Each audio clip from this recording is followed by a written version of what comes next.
né? Depois de todo o progresso, sempre existem novas maneiras de burlar, de conseguir fazer o recurso ir por outro caminho. Já está se noticiando aí, da Malu Gaspar, que o executivo está usando parte do gasto dele para atender a parlamentares. Sempre existem outros caminhos. Mas pelo menos no que diz respeito à emenda, acho que está claro, foi um progresso. Bom, você deu a deixa, Joel. Eu queria colocar aqui o blog da nossa Malu Gaspar, lá no Jornal Globo, para a gente poder comentar, continuar nesse debate, porque em meio a essa crise entre o Supremo e o Congresso, está aqui, ó.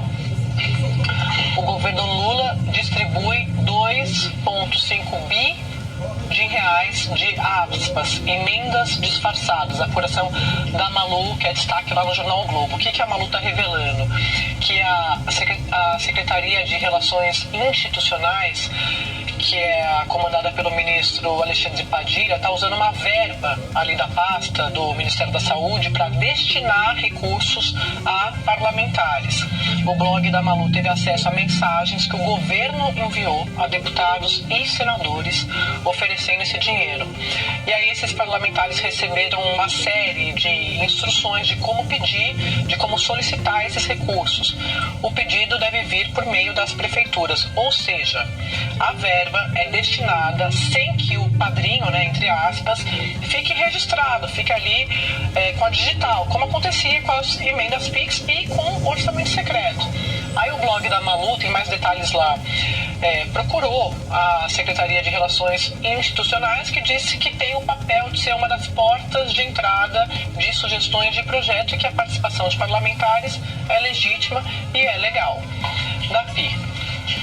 Essa revelação da Malu Gaspar, e boa tarde para os outros colegas, para os assinantes, comprova que aquilo que o João falava há pouco é verdade. Algum canto de escoar esse dinheiro que não deveria estar escoando de uma maneira não transparente, essa água que não é transparente, para ficar nas metáforas líquidas, né, escoar, etc., vai acabar acontecendo. Via prefeitura, pedindo uma dotação da saúde e mandando para lá. Eu tenho dúvidas sobre se, nesse caso, por razões políticas, legislativo e executivo estão em lados opostos. Porque eu acho que a sobrevivência política do executivo está em ter algum grau de diálogo com o legislativo. E não está dando certo. Tudo que se tentou não deu certo. Tentou se compor ministérios com partidos que deveriam entregar votações. Isso não aconteceu.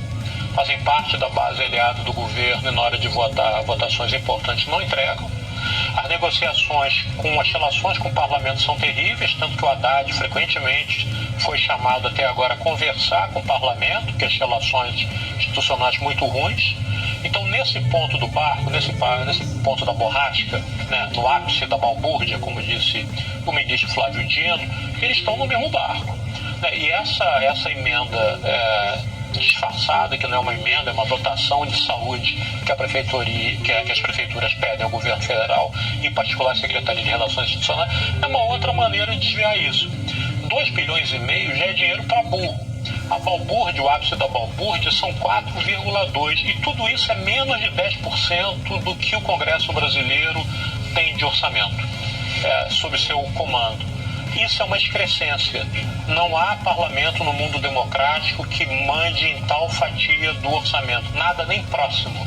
Eu estava olhando os números semana passada, acho que o mais próximo é 2,5% do orçamento. E quem tem que executar o orçamento, baseado naturalmente em proposições dos parlamentares e outras fontes, é o executivo, não é ficar diretamente na mão do parlamento. O parlamento americano, que é o mais caro do mundo, o segundo mais caro é o brasileiro, tem um pouco de dinheiro que ali não passa pelo executivo. Então está tudo errado. Isso foi se alargando nos últimos 6 anos.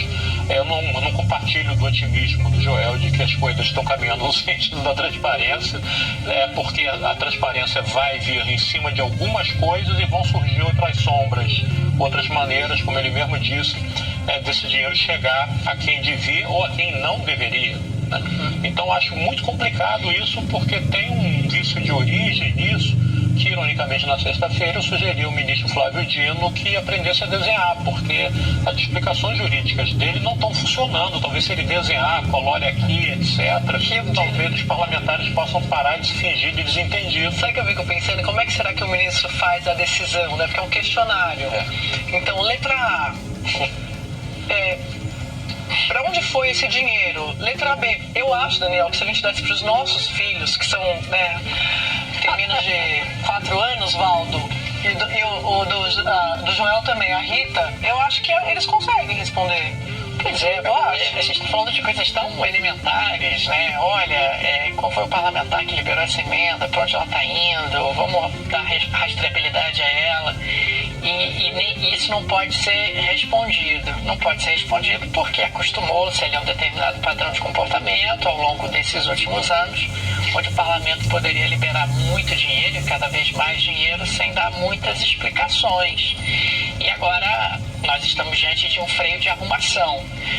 Alguma coisa vai ter que acontecer. Quer dizer, se o Supremo está dizendo que não pode liberar porque falta rastreabilidade, falta transparência, e o parlamento também está dizendo que vai entrar numa greve, sei lá, que vai inviabilizar o funcionamento do Poder Executivo,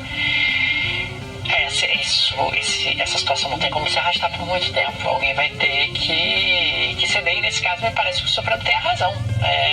Talvez com a passagem da eleição para a presidência da Câmara, para a presidência do Senado, as coisas se acalmem um pouco, abre-se espaço ali para uma nova modelagem para que ela possa ser construída, mas no presente momento a gente está falando do ápice de um processo longo que não se formou agora, mas que em algum momento ele tinha que ser interrompido. Inclusive, acho importante desfulanizar, porque eles falam no Flávio Dino, com aquele jeito exuberante, etc., foi ministro do governo Lula, e esse recado começou a ser dado pela ministra Rosa Weber, que não pode ser acusada de partidarismo ou de exuberância, ela é um paradigma de discrição no exercício de suas funções. Ela disse isso, olha, tem que apresentar as contas, e não foram apresentadas. E André, sobre essa revelação do blog Malu, que eu acho importante para você achar um outro caminho, eu acho que o governo não tem muita saída, quer dizer, em termos de explicações, porque ele poderia alegar assim, se for pegar a série histórica, você vai ver que essas liberações da Secretaria de Relações